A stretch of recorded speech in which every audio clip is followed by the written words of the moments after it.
It was a 3-month campaign. It seemed a lot longer at the time.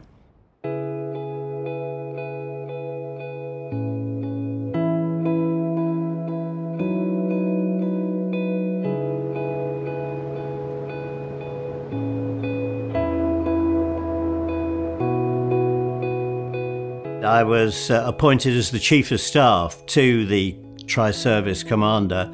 When we got down there, this actually involved working 8 hours on, 8 hours off with another captain, and we supervised the day-to-day running of the war. It was a very challenging 3 months, professionally, extremely hard work with very little sleep.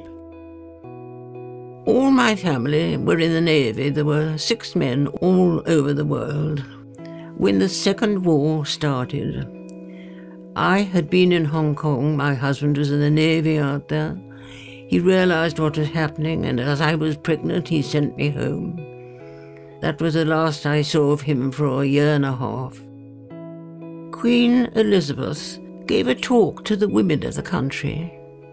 If the men didn't have homes to come back to, which were working really well, then what they were fighting for didn't have any meaning. And I felt she understood. I felt anointed at that moment.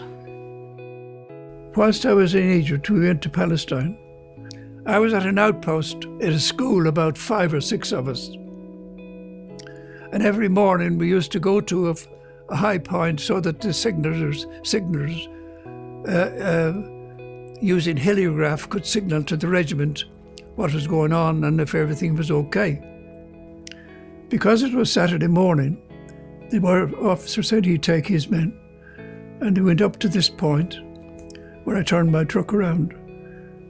And while he was turning the truck around, there was a landmine laid during the night and they were all killed. Now, why was I less saved from that, been doing it every day, every morning, to think that I was saved from that? We were firing shells that weigh 100 pounds in weight with a killing radius of 200 metres. We were told to speed up our rate of fire because they were surrendering too quickly.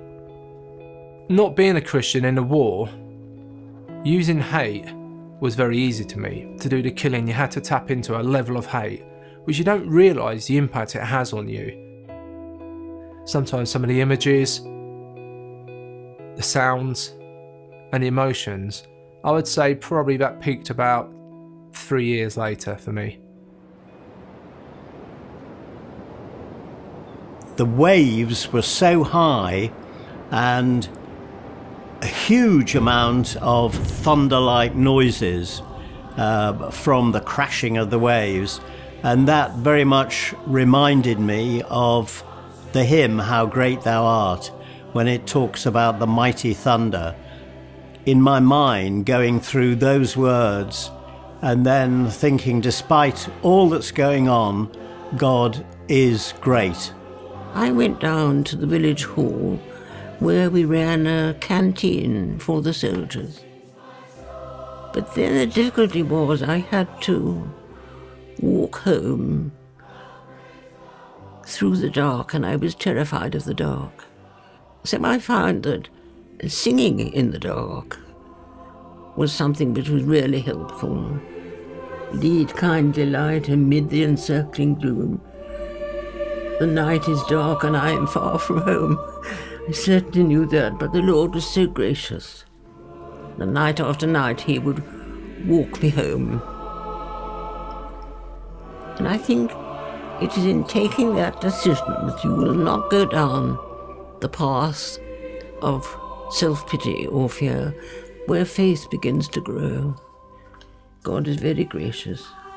I discovered God about 8 years later, and for me, that brought freedom. Take my will and make it thine. As an army man, you'd be holding onto your weapon, or your pride particularly, but once you let go of it, I found a lot of other things fell off. our eyes are closed to the gospel in this day and age, regrettably. But it wasn't to me, because I was a Christian. And how sweet the name of Jesus sounds. It's wonderful, the sacrifices that he made for me on the cross. Nothing compared with what I suffered.